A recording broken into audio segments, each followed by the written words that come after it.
தமிழக அரசு தொடர்ந்து பல தவறான குற்றச்சாட்டுகளை மத்திய அரசு மீது சுமத்தி, பார்த்தீர்களா தமிழ்நாட்டுக்கு மத்திய அரசு அநீதி இழைத்து விட்டது என்று ஒரு தவறான பிம்பத்தை கட்டமைக்கிறார்கள். 10 ஆண்டு காலம் மத்தியிலே யூபிஏ ஆட்சியிலே அட்டை மாதிரி ஒட்டி கொண்டு முக்கியமான துறைகளை வகித்து கொண்டிருந்த திமுக மந்திரிகள் பிடிச்சு வைத்த பிள்ளையார் மாதிரி இருந்தார்களா? இந்த கொள்கைகளுக்காக ஒரு இம்மி அளவு முயற்சி எடுத்தார்களா? அதிலே ஒரு 5 ஆண்டு காலம் திமுக தயவில் தான் அந்த மந்திரி சபையே இருந்தது, மன்மோகன் சிங் மந்திரி சபையே. அப்போது என்ன கிழித்து கொண்டிருந்தீர்கள் மத்திய ஆட்சியில்? ராகுல் காந்தி முக்கி பிரச்சாரம் பண்ணி 99 சீட்டுக்கு வந்திருக்கார். 45 46லேருந்து என்ன இப்போ தான் வந்திருக்காரு. அவர் என்ன பண்ணுவார், தேர்தல் நேரத்தில் தலை காட்டுவார், பார்லிமெண்ட்டில் 2 சீனை போடுவார், அப்புறம் ஃப்ளையிங் கிஸ் கொடுப்பார், இதெல்லாம் கட்டி பிடிச்சி முத்தம் கொடுப்பார். இதெல்லாம் பண்ணிவிட்டு பாதி நாள் வருஷத்தில் கால்வாசி நாள் வெளிநாட்டிலே இருப்பார். எந்த நாட்டில் இருக்கார், எதுக்காக போனார் யாருக்கும் தெரியாது. He is not a serious politician ராகுல் காந்தி. திமுகவை சார்ந்த அமைச்சர் பொன்முடி அவர்கள் இந்து மதத்தை ரொம்ப சாடி பேசியிருக்கிறாரு, பெண்களையும் அவமதித்து பேசியிருக்கிறாரு. துரைமுருகன் அவர்களும் வடமாநில பெண்களை பற்றி அவமதிப்பாக பேசியிருந்தாரு. அதற்கு முன்னாடி ஒரு வாரத்துக்கு முன்னாடி நீலகிரி நாடாளுமன்ற உறுப்பினர் திரு ராஜா அவர்களும் இந்துக்களோட விபூதி பூசுறது, குங்குமம் வைக்கக்கூடிய சிம்பிள்ஸை பற்றி தப்பாக பேசியிருக்காங்க. ஏன் தொடர்ந்து திமுக இந்துக்கள் மனதை புண்படுத்துவதை தொடர்ந்து செய்து கொண்டிருக்கிறார்? துரைமுருகன் வாயை கட்டுப்படுத்த மாட்டேன் என்கிறார். ராஜா திமிர்த்தனமாக பேசுகிறார். பொன்முடி ஏதாவது ஒரு 7:30 எந்த நிகழ்ச்சிக்கு போனாலும் ஓசி பாஸ் தானே அப்படின்றாரு. என்ன ஜாதி, எஸ்சி தானேன்றாரு. இப்படிலாம் வாய்த்துடுக்கு, கொழுப்பு, இதெல்லாம் அவர்களுக்கு இயல்போடு இருப்பது.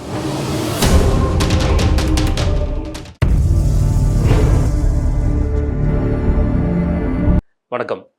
இன்று நம்மிடையே இணைந்திருப்பவர் மூத்த பத்திரிகையாளர் திரு துக்ளக் ரமேஷ் அவர்கள். அவர்களிடம் சமீபத்திய நடந்த நிகழ்வுகளை பற்றி விவாதிக்க உள்ளோம். சார் வணக்கம். வணக்கம். எப்படி இருக்கீங்க சார்? நலம் சார். நேற்று நம்ம தமிழக சட்டப்பேரவையில் முதல்வர் அவர்கள் மாநில சுயாட்சி தீர்மானத்தை கொண்டு வந்திருக்கிறாரு. அது மட்டும் இல்லாமல் ஓய்வு பெற்ற நீதிபதி திரு ஜோசப் அவர்களை ஒரு குழு அமைச்சிருக்காரு. இதற்கான நேரம் இப்போ எதுக்கு சார்? இது இந்த தீர்மானம் கொண்டு வர அவசியம் என்ன? தொடர்ந்து தமிழக முதல்வர் அவர்கள் மத்தியில் இருக்கக்கூடிய பாரதிய ஜனதா அரசு தமிழ்நாட்டை வஞ்சிப்பது போன்ற ஒரு தோற்றத்தை ஏற்படுத்தி அதை தனது வாக்கு வங்கி அரசியலுக்கு பயன்படுத்துகிற ஒரு முயற்சியில் ஈடுபட்டு வருகிறார். மத்திய அரசு தமிழ்நாட்டுக்கு நிதி ஒதுக்குவதில் அநீதி இழைக்கிறது, ஜிஎஸ்டி முறை சம்பந்தமான அந்த பங்கீட்டிலும் நமக்கு நியாயம் கிடைக்கவில்லை, கல்விக்கான நிதி ஒதுக்கவில்லை என்று தொடர்ந்து தவறான தகவல்களை மக்கள் மத்தியிலே அவர் பரப்பி வருகிறார். இது தொடர்பாக மத்திய அரசு தொடர்ந்து அவருக்கு ஆதாரபூர்வமான மறுப்புகளை கூறி வருகிறது. மாண்புமிகு மத்திய நிதியமைச்சர் திருமதி நிர்மலா சீதாராமன் டெல்லியில் பாராளுமன்றத்தில் திராவிட முன்னேற்றக் கழக உறுப்பினர்கள் நிறைய பேர் அமர்ந்திருக்கக்கூடிய அந்த அவையிலும் தமிழ்நாட்டுக்கு எந்த வகையிலும் நிதி குறைவாக ஒதுக்கப்படவில்லை என்று கூறியிருக்கிறார். அதே போல மத்திய அமைச்சர்கள் கிரண் ரிஜ்ஜு ஆகட்டும், மாண்புமிகு உள்துறை அமைச்சர் அமித்ஷா அவர்களாகட்டும் பாராளுமன்றத்திலே தமிழ்நாட்டு அரசுக்கு என்னென்ன செய்திருக்கிறோம் என்று பல விவகாரங்களை கூறுகிறார்கள்.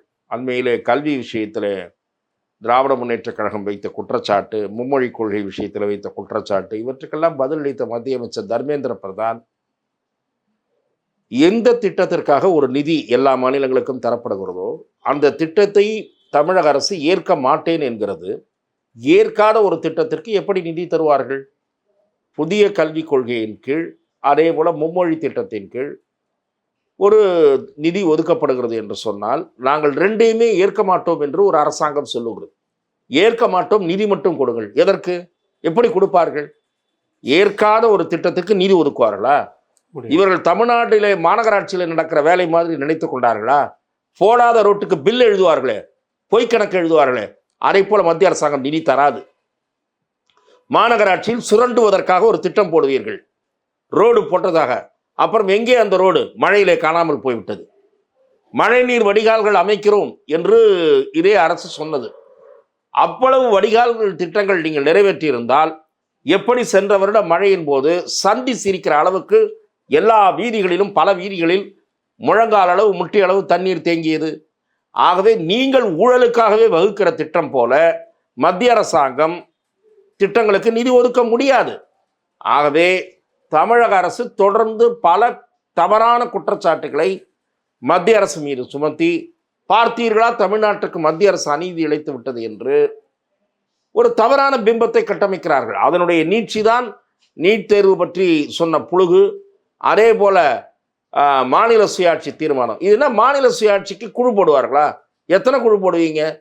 அதில் துரைமுருகன் பேசியது ரொம்ப காமெடியாக இருந்தது. மூத்த அமைச்சர் அவர் சொல்கிறாரு, கலைஞர் கால தீர்மானத்திலும் நான் பேசினேன், ஸ்டாலின் அவர்கள் போட்டிருக்கிற தீர்மானத்திலும் பேசுகிறேன், உதயநிதி காலத்திலும் பேசுவேன். அப்படின்னா இந்த தீர்மானமாகவே இருக்கும், வெறும் தீர்மானம், எதுவும் வராது, வெறும் தீர்மானம், வெறும் கையில் முழம் போடுகிற விஷயமா என்று நான் கேட்கிறேன். மத்தியில் 10 ஆண்டு காலம் ஐக்கிய முற்போக்கு கூட்டணி ஆட்சி இருந்தது.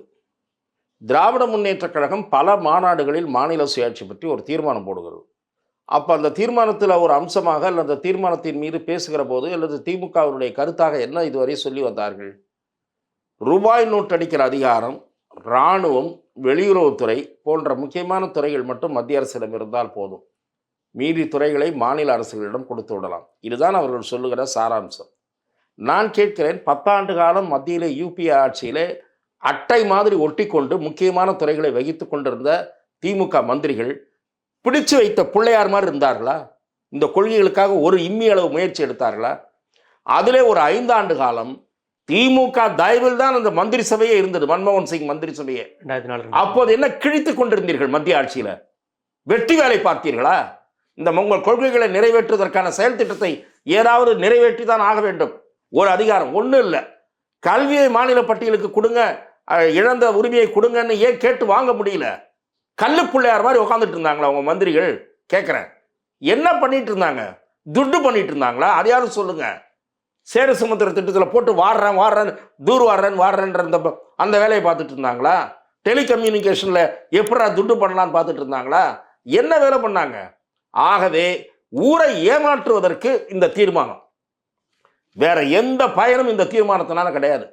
இவர் ஜஸ்டிஸ் குழு போட்டதுனால ஏதாவது சாதித்தர முடியுமா? நீங்க மத்தியில் தான் ராகுல் காந்தி வந்துருவார்னு நம்பிக்கிட்டே கனவு கொண்டுகிட்டே உட்காந்துருக்கீங்களே, 3வது முறையாக மோடி இது பண்ற மாதிரி. நான் என்ன கேட்குறேன், உங்க ராகுல் காந்தியை விட்டு நாங்கள் ஆட்சிக்கு வந்தா மாநிலங்களுக்கு எல்லா அதிகாரத்தையும் கொடுத்துட்றோம்பா சொல்லுங்களேன். எதுக்கு சார் கதை விட்டுட்டு திரியிறீங்க, ட்ராமா பண்ணிட்டு திரியிறீங்க, மாநில சுயாட்சி ட்ராமா? இவங்க மத்தியில் ஆளுங்கட்சியாக இருக்கும்போது அதை மறந்துடுவாங்க. எப்போ ஞாபகம் வரும்னா, மத்தியில் இவங்களுக்கு ஒரு அசௌகரியமான ஆட்சி இருக்குது, இவங்க கொள்ளையடிக்க முடியல, அப்பன்னா தான் இந்த மாநில சுயாட்சி தீர்மானம்லாம் ஞாபகம் வரும். ஆகவே மாநில சுயாட்சி தீர்மானம் என்பது பம்மாத்து வேலை, திசை திருப்புகிற வேலை, தமிழ்நாட்டில் இருக்கக்கூடிய பிரச்சனைகளிலிருந்து மக்களின் கவனத்தை திசை திருப்புகிற முயற்சி என்றுதான் நான் பார்க்கிறேன். 2024 தேர்தலில் போது, நாடாளுமன்ற தேர்தலின் போது திரு ராகுல் காந்தி அவர்கள் பல மீட்டிங்கில் சொன்னது அரசியலமைப்பு சட்டத்தை மாற்றுவதற்காக மோடி அரசாங்கம் செயல்பட்டு வருதுன்னு. இன்றைக்கு தமிழ்நாட்டு அரசாங்கம் இந்த அரசியலமைப்பு சட்டத்தை மாற்றுறதுக்காக முயற்சி பண்ணியிருக்காங்களே, இது ராகுல் காந்தி வரவேற்கக்கூடிய வாய்ப்பு இருக்குமா? நீங்கள் ராகுல் காந்தி வரவேற்பாரா, யார் வரவேற்பாருன்றதெல்லாம் ஒன்றுங்க. அது முதல்ல மாற்றுவதற்கு என்ன வாய்ப்பு இருக்குது? நீங்கள் 3இல் 2 பங்கு உறுப்பினர்கள் நாடாளுமன்றத்தில் ஓட்டு போடணும். அந்த பலம் இவங்களுக்கு இருக்கா? இல்லை. ராகுல் காந்தி முக்கி பிரச்சாரம் பண்ணி 99 சீட்டுக்கு வந்திருக்கார். 45 46லேருந்து என்ன இப்போ தான் வந்திருக்காரு. அவர் என்ன பண்ணுவார், தேர்தல் நேரத்தில் தலை காட்டுவார், பார்லிமெண்ட்டில் 2 சீனை போடுவார், அப்புறம் ஃப்ளையிங் கிஸ் கொடுப்பாரு, இதெல்லாம் கட்டி பிடிச்சி முத்தம் கொடுப்பாரு. இதெல்லாம் பண்ணிவிட்டு பாதி நாள் வருஷத்தில் கால்வாசி நாள் வெளிநாட்டிலே இருப்பார். எந்த நாட்டில் இருக்கார், எதுக்காக போனார் யாருக்கும் தெரியாது. He is not a serious politician ராகுல் காந்தி. அதனால தான் மக்கள் அவரை அங்கீகரிக்க தயாராக இல்லை. மோடி அவர்களுக்கு நிகராக அவர் மக்கள் பார்க்க தயாராக இல்லை. அதனால தான் இப்போ என்ன பண்ணுறாங்க, சரத்பவார் வெறுத்து போயிட்டாரு, மம்தா பானர்ஜி வெறுத்து போயிட்டாங்க. 2 பேரும் சொன்னாங்க, ராகுல் Gandhi is not a prime ministerial candidate material என்று சொன்னார்களா இல்லையா அந்த 2024 நாடாளுமன்ற தேர்தலுக்கு முன்னாடி? ஆகவே அரசியலமைப்பு சட்டத்தை மாத்திரம் இன்னொரு கதை, இன்னொரு வாக்குறுதி, அந்த லெவலில் தான் அது நிற்கும். தொடர்ந்து தமிழக சட்டப்பேரவையில் நீட்டுக்கான தீர்மானம், வகுப்பு சட்டத்திற்கு எல்லாம் நிறைய தீர்மானம் போட வேண்டியது தான். தீர்மானம் போட்டு என்ன பண்ணலாம், அறிவாலய ரேக்கில் வச்சுக்கலாம், இல்லை மத்திய அரசுக்கு அனுப்பிட்டு அதனுடைய காப்பி லெட்டர் வச்சுக்கலாம். இந்த தீர்மானங்கள் எல்லாமே மத்திய அரசுக்கு எதிராக கொண்டு வர்றது, தமிழ்நாட்டில் இன்னும் பிஜேபிக்கு மேலே ஒரு பிஜேபிக்கு எதிரான பிரச்சாரம் அப்படியே லைவ்ல இருக்கணும். இதுதான் அவருடைய நோக்கம். ஆனால் அது நீண்ட நாள் எடுபடாது. எல்லாம் மக்களும் நினைப்பாங்கல்ல, ஏன்டா இவங்க மத்தியில் ஆட்சியில் இருந்தாங்களே, இவங்க ஆட்சி இருந்தப்போ தானே நீட்டு வந்தது, சுப்ரீம் கோர்ட் அதை உறுதிப்படுத்திருச்சே, பசங்கள்லாம் படிக்க ரெடி ஆகிட்டாங்களே, அந்த நீட்டை ஒழிக்கிற ஒரு வித்தியாசமான ரகசியம் என் கையில் தான் இருக்குன்னு உதயநிதி உடான் சுட்டாரு. ஏன் அந்த ரகசியத்தை செயல்படுத்தலை? இதெல்லாம் மக்களும் யோசிப்பாங்க, யோசிக்க தொடங்கி விட்டார்கள். முதல்வர் அவர்கள் நேற்று கூறுகையில போது கன்கரன்ஸ்ல இருக்கிற சில திட்டங்களை சில டிபார்ட்மெண்ட்டை வந்து மாநில கொண்டு வரணுங்கிற மாதிரி பரிந்துரைச்சிருக்காங்க. நாடாளுமன்றத்தில் அத்தனை திராவிட முன்னேற்றக் கழக உறுப்பினர்கள் இருக்காங்க. தமிழ்நாட்டினுடைய மொத்த நாடாளுமன்ற உறுப்பினர்களும் திமுக உறுப்பினர்கள் இருக்காங்க. அவர்கள் அதற்கான முயற்சி எடுக்கட்டும், பேசட்டும். மத்திய அரசு அந்த அவையில் அதற்கு விளக்கம் தரும். நிர்வாகம் மற்றும் சட்டமன்றத்தில் நல்லாட்சி கொடுக்கறது, நீதிமன்றத்தில் வந்து மாநிலத்தோட சுயேட்சை வேணுங்கிற மாதிரி சொல்லியிருக்காங்களே, நீதிமன்றத்தில் மாநிலத்தோட தலையீடு வேணும்னு ஆசைப்படுறாங்க. இல்லை, நீதிமன்றம் இன்றைக்கு விழிப்போடு செயல்பட்டு கொண்டிருக்கிறது. மத்தியிலும் சரி, சுப்ரீம் கோர்ட்டிலும் சரி, மாநில நீதிமன்றங்களும் சரி, விழிப்போடு பல பிரச்சனைகளை அணுகிக் கொண்டிருக்கின்றன. நியாயமான முறையில் சில பிரச்சனைகளை அணுகுகின்றன. ஒன்று ரெண்டு தீர்ப்புகள் சர்ச்சைக்குரிய வகையிலும் அல்லது நடவடிக்கைகள் அப்படி இருக்கின்றன. அண்மையிலே ஆளுநர் சம்பந்தமாக நீதிமன்றம் பிறப்பித்த உத்தரவு கூட ஆளுநர் காலதாமதமாக முடிவெடுக்க முடியாது என்று ஏற்கிற வழக்கறிஞர்கள் கூட ஜனாதிபதியிடம் இருக்கக்கூடிய ஒரு அதிகாரத்தை சுப்ரீம் கோர்ட் எடுத்துக்கொள்ள முடியுமா என்ற கேள்வியை 1-2 பேர் ஊடகத்தில் எழுப்பியிருப்பதை நாம் பார்க்கிறோம். நிச்சயமாக அந்த வழக்கிலே மத்திய அரசு மறுபரிசீலனை மனுவை தாக்கல் செய்யும் என்று நான் எதிர்பார்க்கிறேன். சென்னையிலே உயர்நீதிமன்றத்தில் அதே நேரத்தில் அமலாக்கத்துறை எடுத்த நடவடிக்கையை கண்டு ஏன் திமுக அஞ்சுகிறது, அல்லது அந்த மாதிரி ஏன் அதிகாரிகளை காப்பாற்ற துடிக்கிறீர்கள், ஏன் இவ்வளவு அதீத அக்கறை காட்டுகிறீர்கள் என்று மாநில அரசை நோக்கி உயர்நீதிமன்றம் கன்னத்தில் அறைந்தது போன்ற கேள்விகளை எழுப்பியிருக்கிறது. ஆகவே நீதித்துறை வைப்ரண்டாக இருக்கிறது என்றுதான் நான் பார்க்கிறேன். இன்று எதிர்க்கட்சித் தலைவர் திரு எடப்பாடி பழனிசாமி அவர்கள் 1971 இதே மாதிரி ஒரு தீர்மானத்தை கொண்டு வந்தீங்க. ராஜமன்னார் நீதிபதி அவர்கள் மூலமாக ஒரு குழு அமைச்சிருந்தீங்க. அந்த தீர்மானம் என்னாச்சு? 30 வருஷம் வந்து நீங்கள் மத்தியில் அரசாங்கத்தில் இருந்தீங்க. அதே கேள்விகளைத்தான் நானும் கேட்டுக்கொண்டிருக்கிறேன். பல பேர் கேட்கிறார்கள். திராவிட முன்னேற்றக் கழகம் மத்தியில் ஆட்சியில் இருந்த போதெல்லாம் மாநில சுயாட்சிக்காக ஏதாவது ஒரு துரும்பையாவது கிள்ளி போட்டிருக்கிறதா என்ற கேள்விக்கு முதலமைச்சர் பதில் சொல்ல கடமைப்பட்டவர். திரு TR பாலு பதில் சொல்ல கடமைப்பட்டவர். ஏனென்றால் அவர்தான் நீண்ட காலமாக டெல்லியிலேயே ஒட்டி கொண்டு முரசொலி மாறன் மறைந்து விட்டார். அவருடைய நிழலிலே வளர்ந்து பிறகு ஆதிக்கம் செலுத்த தொடங்கியவர் TR பாலு திட்டவட்டமாக நாங்கள் இன்னென்ன பணிகளை மாநில சுயாட்சிக்காக UPAவில் இருந்தபோது முன்னெடுத்தோம் என்று ஒரு அறிக்கை வெளியிட வேண்டும். அதே போல் வந்து இந்த தீர்மானத்தோட முக்கியமான ஒரு அம்சமாக சொல்ல போகிறது, ஜனவரி மாதம் வந்து இதுக்கு இடைக்கால அறிக்கையை வந்து கொடுக்கணும் அப்படின்னு சொல்லியிருக்காங்க. நிச்சயமாக இது ஒரு ஃபியூட்டல் எக்ஸசைஸ் என்று நான் பார்க்கிறேன். மத்தியில் இருக்கக்கூடிய ஆட்சி அதிகாரத்தின் இருந்தபோது கோட்டை விட்டு குரட்டை விட்டு இப்போது சொல்வது அரசியலுக்காக செய்யப்படுகிற நாடகம் என்பதை தவிர இதற்கு அதிக முக்கியத்துவம் தர நான் விரும்பவில்லை. அதே மாதிரி கடந்த வாரத்தில் வந்து அஇஅதிமுகவுக்கும் பிஜேபிக்கும் ஒரு கூட்டணி அமைச்சு 2026 தமிழக சட்டமன்ற தேர்தலில் சந்திக்க இருக்கிறாங்க. இதை பற்றி நீங்கள் என்ன நினைக்கிறீங்க? இந்த கூட்டணி எந்த அளவுக்கு ஜெல்லாகும் நீங்கள் நினைக்கிறீங்க சார்? திராவிட முன்னேற்றக் கழக கூட்டணி என்பது இப்போது மிக வலிமையாக இருக்கிறது. அதை வெறும் அதிமுக பிஜேபி மட்டும் சமாளிக்க முடியாது என்று நான் கருதுகிறேன். இந்த கூட்டணியில் பாட்டாளி மக்கள் கட்சி இணைய வேண்டும். வாய்ப்பு இருந்தால் தேசிய முற்போக்கு திராவிட கழகம் இணைய வேண்டும். நாம் தமிழர் கட்சி சீமான் சேர வேண்டும். அது தவிர ஏற்கனவே இருந்த புதிய தமிழகம், தமிழ் மாநில காங்கிரஸ், புதிய நீதி கட்சி, ஜான் பாண்டியனுடைய அமைப்பு இவர்களெல்லாம் சேர்ந்து, அதே போல் அதிமுகவிலிருந்து நீக்கப்பட்டு தனி கட்சி ஆரம்பித்திருக்கிற டிடிவி தினகரன் அவர்கள், அதே போல் அதிமுகவில் மீட்கக்கூடிய முயற்சியில் ஈடுபட்டிருக்கக்கூடிய திரு OPS அவர்கள், இவர்களும் சேர்த்து கொண்டுதான் அந்த கூட்டணி வலிமை பெற முடியும். இல்லை என்று சொன்னால் தென் மாவட்டங்களிலே அதிமுகவுக்கு எதிர்பார்த்த வாக்குகள் கிடைக்காது. ஏற்கனவே மேற்கு மாவட்டத்திலே பாரதிய ஜனதா கட்சி மிக வலுவாக இருக்கிறது, அதிமுகவும் வலுவாக இருக்கிறது. டெல்டா மாவட்டத்திலே, தென் மாவட்டத்திலே தேவர் சமூக மக்கள் திரு எடப்பாடி பழனிசாமி மீது அதிருப்தியிட்டு இருக்கிறார்கள். அந்த அதிருப்தியை சரி செய்ய வேண்டிய பொறுப்பு அதிமுகவுக்கு இருக்கிறது. அவர்களை நான் ஏற்றுக்கொள்ள மாட்டேன், கூட்டணியாகவும் சேர்த்து கொள்ள மாட்டேன் என்றால் மீண்டும் ஓட்டுச்சிதறல் தான் ஏற்படும். ஆகவே பாட்டாளி மக்கள் கட்சிக்குள் இப்போது பிரச்சனைகள் தொடங்கி இருக்கின்றன. அந்த பிரச்சனை மிக விரைவாக சரி செய்யப்பட வேண்டும். பாஜகவுடன் அதிமுக கூட்டணி தேர்தலுக்கு ஓராண்டுக்கு முன்பே உருவாகினது ஒரு வகையில் நல்லது. கீழே இடையில் ஏற்பட்ட கசப்புகள் மறந்து 2 கட்சியைச் சேர்ந்தவர்களும் நிர்வாகிகளும் ஒன்றாக இணைந்து செயல்படுவதற்கு இது நிச்சயமாக உதவும். ஆனால் இந்த அதிமுக பாஜக என்கிற இந்த ஏற்பாடு மட்டுமே வெற்றிக்கு உதவாது. நீங்கள் சொன்ன மாதிரி 2021 சட்டமன்ற தேர்தலில் சந்தித்த இந்த கூட்டணி இப்போ 2026 சட்டமன்ற தேர்தலில் திமுகவுக்கு எதிரான ஒரு வலுவான கூட்டணியாக இருக்க வாய்ப்பு இருக்குமா? 26 தேர்தலில் வலுவான கூட்டணியாக உருவாவதற்கான முயற்சியை அதிமுகவும் எடுக்க வேண்டும், பாஜகவும் எடுக்க வேண்டும். விட்டு கொடுத்து செயல்படுவதன் மூலம்தான் அந்த கூட்டணி வலுவாக உருவாகும் என்பது என்னுடைய பார்வை. தமிழக பாரதிய ஜனதா கட்சியோட தலைவரை மாற்றிருக்காங்க. ஆக்சுவலா அவங்களோட 3 வருஷம் டேர்ம் முடிஞ்சு தான் திரு நயனானந்தன் அவர்கள கொண்டு வந்திருக்காங்க. அண்ணாமலை அவர்கள் செயல்பட்ட மாரி நயனானந்தனோட செயல்பாடு எந்த அளவுக்கு இருக்கும்னு நீங்க நினைக்கிறீங்க? திரு நயினார் நாகேந்திரன் அவர்கள் அதிமுகவிலே பொறுப்பிலே இருந்து அமைச்சராக இருந்து கள அனுபவம் உண்டு, தேர்தலில் சந்தித்த அனுபவம் உண்டு, களத்திலே பயிற்சி பெற்ற ஒரு நிர்வாகி தான், துடிப்பானவர். பலரையும் கீழ்மட்டத்தில் இருக்கக்கூடிய நிர்வாகிகளையும் அதிமுகவில் அரவணைத்து சென்றவர். ஆகவே அதிலெல்லாம் அவர் செயல்பாடு எப்படி இருக்கும் என்று நான் சந்தேகப்பட விரும்பவில்லை.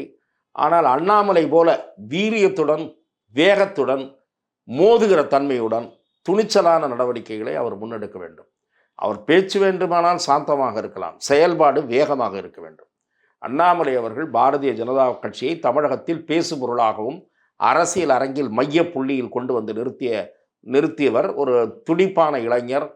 அவர் காரணமாக பாரதிய ஜனதாவுக்கு ஆதரவாக திரும்பியவர்கள் ஏராளமானோர்.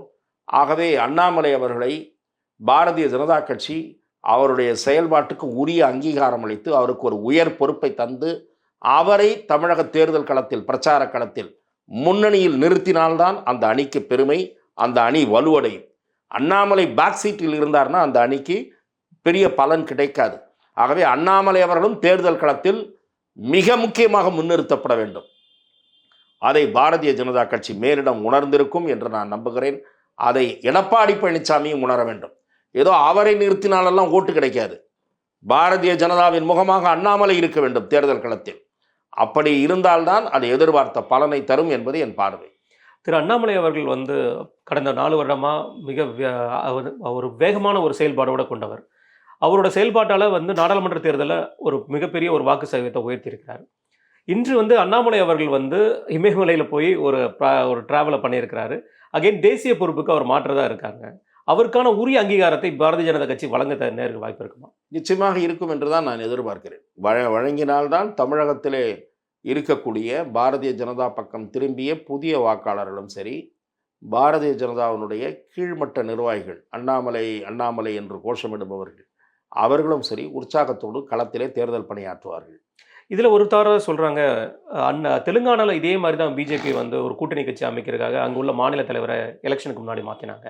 அதே சூழ்நிலை தமிழ்நாட்டிலையும் கொண்டு வந்திருக்காங்க. இது நெகட்டிவ் ரிசல்ட்டுக்கு உந்த தள்ள வாய்ப்பு. நிச்சயமாக நீங்கள் கூறுவது சரிதான். தெலுங்கானாவிலே வேகமாக செயல்பட்ட அந்த மாநில தலைவரை மாற்றியதன் காரணமாக ஓரளவு பாதிப்பு ஏற்பட்டது பாரதிய ஜனதா கட்சிக்கு. அந்த திடீர் மாற்றத்தின் காரணமாக சில சலசலப்புகள் மாநில யூனிட்டில் உருவானது. ஆகவே இப்படி உருவாகாமல் அதை ஓரளவு தடுக்கக்கூடிய வகையிலே திரு நயினார் நாகேந்திரன் செயல்படுவார். நிச்சயமாக அவர் எல்லோரையும் அரவணைத்து செயல்படக்கூடிய முன்னெடுப்பை எடுப்பார். அதுவும் இல்லாமல் அவருக்கு நன்றாகவே தெரிந்திருக்கிறது அண்ணாமலையின் பின்னால் எப்படி கேடர்ஸும் நிர்வாகிகளும் இருக்கிறார்கள் என்பதை அவரும் களத்தில் உணர்ந்திருக்கிறார். ஆகவே அண்ணாமலையினுடைய வழிகாட்டுதல், ஆலோசனை ஏற்று செயல்படுவேன் என்று அவரும் கூறியிருக்கிறார்.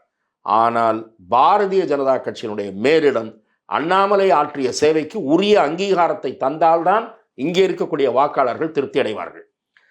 அதே போன்று திரு அமித்ஷா அவர்கள் கூறுகையில் என்டிஏவோட கூட்டணி ஆட்சி அமையும் சொல்லி ஒரு வார்த்தையை சொல்லியிருந்தார். இன்றைக்கு எடப்பாடி அவர்கள் அந்த மாதிரி ஒரு வார்த்தை அமித்ஷா அவர்கள் யூஸ் பண்ணலங்கிற மாதிரி சொல்லியிருக்காங்க. இதை பற்றி என்ன நினைக்கிங்க? நிச்சயமாக சென்னை வருகை தந்த மாண்புமிகு மத்திய உள்துறை அமைச்சர் அமித்ஷா அவர்கள் தமிழ்நாட்டில் 2026 தேர்தலில் கூட்டணி ஆட்சி அமையும் என்று தான் சொன்னார்.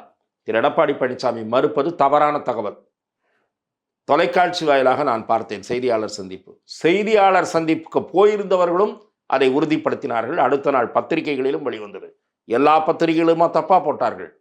எடப்பாடி பழனிசாமி அன்றைக்கு மேடையிலே அமர்ந்திருந்தார். அவர் முன்னிலையில் தான் இந்த அறிவிப்பை திரு அமித்ஷா அவர்கள் வெளியிட்டார். அதிமுகவுக்குள் இருப்பவர்கள் கூட்டணி ஆட்சி என்பதை நாம் ஏற்றுக்கொள்ளக்கூடாது என்று சிலர் கூறியதன் காரணமாக அவர் இந்த கருத்தை வெளியில் தெரிவித்திருக்கலாம். ஆனால் அன்றைக்கு அமித்ஷா சொன்னது உண்மை. இப்போது இவர் இல்லை என்று சொல்கிறார். அதிமுகவின் நிலை கூட்டணி ஆட்சியை நாங்கள் ஏற்கவில்லை என்று எடப்பாடி பழனிசாமி அவர்கள் பகிரங்கமாக அறிவிக்க தயாரா? அப்படி அறிவிப்பதில் அவருக்கு என்ன தயக்கம் என்று நான் கேட்கிறேன். இன்னொன்று, திரு அண்ணாமலை அவர்கள் பொறுப்பில் இருந்தபோதே தமிழகத்தில் 2026 தேர்தலில் கூட்டணி ஆட்சி அமையும் என்பதை உறுதியாக தெரிவித்தார். அது மட்டுமல்ல, தேசிய ஜனநாயக கூட்டணியில் ஏற்கனவே உறுப்பு கட்சியாக இருக்கக்கூடிய பாட்டாளி மக்கள் கட்சியினுடைய தலைவர் டாக்டர் அன்புமணி ராமதாஸ் அவர்கள், இப்போது தலைவர் யார் என்பதில் குழப்பம் ஏற்பட்டிருக்கிறது. ஆனால் டாக்டர் அன்புமணி ராமதாஸ் தலைவராக இருந்தபோது அவர் அறிவித்த அறிவிப்பு என்ன? 2026 தமிழ்நாட்டில் கூட்டணி ஆட்சி அமையும், பாமக அந்த மந்திரி சபையில் இடம்பெறும். ஆக பாஜக மந்திரி சபையில் இடம்பெறுவதை வலியுறுத்துகிறது, பாட்டாளி மக்கள் கட்சி வலியுறுத்துகிறது. இந்த சங்கடத்தை, இந்த நிர்பந்தத்தை திரு எடப்பாடி பழனிசாமி எப்படி சந்திக்க போகிறார் என்பது அவர் முன்னால் இருக்கக்கூடிய ஒரு சவால். இப்போது எடப்பாடி பழனிசாமி மாற்றி பேசுவது சம்பந்தமாக பாஜக தான் விளக்கம் அளிக்க வேண்டும். அதைத் தொடர்ந்து திமுகவை சார்ந்த அமைச்சர் பொன்முடி அவர்கள் வந்து இந்து மதத்தை வந்து ரொம்ப சாடி பேசியிருக்கிறாரு, பெண்களையும் அவமதித்து பேசியிருக்கிறாரு. துரைமுருகன் அவர்களும் வடமாநில பெண்களை பற்றி அவமதிப்பாக பேசியிருந்தார். அதற்கு முன்னாடி ஒரு வாரத்துக்கு முன்னாடி நீலகிரி நாடாளுமன்ற உறுப்பினர் திரு ராஜா அவர்களும் இந்துக்களோட விபூதி பூசுறது, குங்குமம் வைக்கக்கூடிய சிம்பிள்ஸை பற்றி தப்பாக பேசியிருக்காங்க. ஏன் தொடர்ந்து திமுக இந்துக்கள் மனதை புண்படுத்த வேலை தொடர்ந்து செய்து கொண்டிருக்கிறார்கள்? திராவிட முன்னேற்ற கழக தலைவர் திரு மு.க. ஸ்டாலின் அவர்கள் திமுகவினுடைய உட்கட்சி கூட்டம் ஒரு நிகழ்ச்சியில் பேசும்போது, அது இப்போது அடிக்கடி ஒளிபரப்பாகிறது, காலையிலே எழுந்தால் யார் எந்த பிரச்சனையை கொண்டு வருவீர்கள் என்ற கவலையோடு தான் நான் ஒவ்வொரு நாளையும் கண்விழிக்கிறேன் என்று சொல்லியிருந்தார். அவர் யாரை மனதில் வைத்துக்கொண்டு சொன்னார் என்பதை இப்போது நீங்கள் சொன்ன பெயர்களெல்லாம் அடக்கம். எனக்கே திமுக பிரமுகர்கள் சொல்வது, துரைமுருகன் வாயை கட்டுப்படுத்த மாட்டேன் என்கிறார், ராஜா திமிர்த்தனமாக பேசுகிறார், பொன்முடி ஏதாவது ஒரு 7:30 எந்த நிகழ்ச்சிக்கு போனாலும் ஓசி பாஸ் தானே அப்படின்றாரு, என்ன ஜாதி எஸ்சி தானேன்றாரு. இப்படிலாம் வாய்த்துடுக்கு, கொழுப்பு, இதெல்லாம் அவர்களுக்கு இயல்போடு இருப்பது, அதை மாற்றவே முடியாது. கூட பிறந்த குணம், ஜென்மத்தோடு பிறந்த குணம்னுவாங்க, அந்த மாதிரி குணம். ஆகவே ராஜாவுக்கும் பொன்முடி ஆகட்டும், வேற திமுகவில் இருக்கக்கூடிய சில நாத்திகவாதிகளாகட்டும், அவர்களெல்லாம் தீக்கால இருக்க வேண்டியவங்க. தப்பி தவறி திமுகவில் வச்சு பொறுப்பும் கொடுத்துட்டாங்க. அவர்களை மாதிரி ஆட்களை தொடர்ந்து இப்படி பேசினா கணிசமான ஓட்டு குறையும். அந்த வேலையை அவங்களே பார்த்துக்குவாங்க. அதிமுகவுக்கோ பிஜேபிக்கோ அந்த கவலையே தேவையில்லை. ஆனால் என்னுடைய கேள்வி என்னவென்றால், அவ்வளவு நாத்திகவாதத்தில் உறுதியாக இருப்பவர்கள், இந்து மத நம்பிக்கைகளையும் சின்னங்களையும் கேலி செய்பவர்கள், தேர்தல் வந்தால் ஓட்டு பிச்சை எடுக்கும்போது, கோயிலுக்கு போகிறீங்க, உபரி வாங்கிக்கிறீங்க, படியேறி போய் கும்பாபிஷேகத்தில் கலந்துக்கிறீங்க, திரும்ப உட்பட, தைரியம் இருந்தால் எங்களுக்கு கடவுள் நம்பிக்கை கிடையாது சொல்லிட்டு ஜனங்கக்கிட்ட போங்க. ஓட்டு போடுறவங்க போடுங்க, போடாதவங்க போங்க. இந்த உபூதி பேசிக்கிறது, குங்குமம் வச்சுக்கிட்டு வர்றது, இதெல்லாம் நான் பண்ண மாட்டேன். சொல்லுங்களேன், முதுகெலும்பு இருக்கான்னு கேட்குறேன் இந்த அரசியல்வாதிகளுக்கு. யார் யாரெல்லாம் இந்து மத நம்பிக்கைகளை கேலி செய்கிறாங்களோ, யார் யாரெல்லாம் இந்து கடவுளை தூஷிக்கிறாங்களோ, புராண கதைகள் கட்டுக்கதைகள்றாங்களோ, அந்த பேர் வழிகள் தைரியம் இருந்தால் தேர்தலில் போய் இதை சொல்லணும். அப்போ மக்கள் ஓட ஓட வரட்டுவாங்க, டெபாசிட் காலி ஆகிடும். அதனால் அப்போ சொல்லாமல் அப்போ கூழ கும்பிடு போடுறாங்க, கோயில் நிகழ்ச்சியில் கலந்துக்கிறாங்க, வழியில் நிறுத்தி நெத்தியில் இட்டு விட்டாலும் வாங்கிக்கிறாங்க, காலில் விழாத குறையா ஓட்டு பிச்சை எடுக்கிறாங்க. ஓட்டு பிச்சை எடுத்துகிட்டு இந்த ஆணவ பேச்செல்லாம் உங்களுக்கு கூடாது. இந்த பந்தாலாம் அந்த தேர்தல் நேரத்தில் காட்டணும். பதவிக்கு வந்து உட்காந்துட்டு இந்த ஆணவ பேச்செல்லாம் கூடாது. குறிப்பாக ராஜா, பொன்முடி போன்ற வகையராக்களுக்கு இந்த திமிர் தேர்தலின் போது வெளிப்படுத்தினால் அவர்களுடைய ஆண்மையை, அரசியல் ஆண்மையை நான் பாராட்டுவேன். திரு பொன்முடி அவர்களை கட்சியில் இருக்க துணை பொதுச் செயலர் பதவியிலிருந்து முதல்வர்கள் நீக்கியுள்ளார். இதற்கு காரணம் வந்து இந்துக்களோட ஓட்டை வந்து பொன்முடி அவர்கள் இது பண்ணிட்டாருங்கிற காரணமாகவா அல்லது உட்கட்சி பிரச்சனை? இல்லை, நிச்சயமாகவே திரு மு.க. ஸ்டாலின் அவர்கள் எடுத்த நடவடிக்கையை நான் வரவேற்கிறேன். அதில் நான் ஒரு அர்த்தம் காண விரும்பவில்லை. திரு மு.க. ஸ்டாலின் அவர்களுக்கு இந்த நம்பிக்கைகள் எல்லாம் இல்லை என்றாலும் அதை அவர் வெளிப்படுத்துவதில்லை, வாய்த்துடுக்காக பேசுவதில்லை. ஆகவே இப்படி பேசுவதால் கட்சி பாதிப்படைகிறது. சமூக வலைத்தளங்களில் பலர் கொதிப்பாக பேசுகிறார்கள், அரசியல் ரீதியாகவும் நெருக்கடி ஏற்படுகிறது என்று உணர்ந்துதான் இவர்கள் தலையில் ஓங்கி குட்டுகிற வகையில்தான், பொன்முடியினுடைய வேட்டியை உருவுகிற வகையில்தான் அவருடைய கட்சி பதவியை பறித்திருக்கிறார். அவருடைய செயல்பாடை நான் பாராட்டுகிறேன். 2026 சட்டமன்ற தேர்தலுக்கு அஇஅதிமுக திமுக கூட்டணி ரெடி ஆயிடுச்சு. மீதி களத்தில் இருக்கிற 2 பேர், ஒருத்தர் சீமான், இன்னொருத்தர் விஜய் அவர்கள். சீமான் அவர்களோட செயல்பாடு அல்லது சீமான் அவர்களும் விஜய் அவர்களும் கூட்டணி வைக்கிறதுக்கு எது வாய்ப்பு இருக்குதா? விஜய் அவர்களுடைய சீமான் அவர்களுடைய ஜூனியர் பார்ட்னராக ஏற்றுக்கொள்ளத்தான் தயாராக இருப்பார் போல இருக்கிறது. ஆனால் சீமான் பெரிய கட்சியான அதிமுகவிடமிருந்து வந்த அழைப்பை ஏற்கவில்லை. விஜய் சின்ன கட்சி தான். விஜய் மிஞ்சி போனால் 10% ஓட்டு வாங்கலாம். அதிமுக பிஜேபி கூட்டணி வலுவாக உருவாகிவிட்டால் விஜய்க்கு அந்த ஓட்டு கூட கிடைக்குமா என்பது சந்தேகம். திரு சீமான் அவர்கள் தொடர்ந்து தனித்து போட்டியிடுவது என்பது ஒரு அறிவார்ந்த என்று சொல்ல விரும்பவில்லை, ஒரு விவேகமான செயலாக இருக்காது. அவர் வந்து கூட இருப்பவர்களை ஒரு 10-20 பேரை சட்டமன்றத்துக்கு அனுப்பி அவர்களுடைய வீரியமான செயல்பாட்டை வெளிப்படுத்தும். அவர்கள்லாம் நன்றாக செயல்படுகிறார்கள் என்று மக்கள் பாராட்டினால்தான் அந்த கட்சி மேலும் வளரும். ஆகவே திமுகவை வீழ்த்த நினைக்கிற அவர் அதிமுக, பாஜக கூட்டணியில் இணைவது நல்லது என்பது என் தனிப்பட்ட பார்வை. ஆனால் அவர் தனித்து போட்டியிடுவதில் உறுதியாக இருக்கிறார். ஆகவே நாம் இதை பொறுத்திருந்து தான் பார்க்க வேண்டும். மிக்க நன்றி சார். உங்கள் நேரத்தையும் கருத்தையும் பயணம். வாய்ப்புக்கு நன்றி.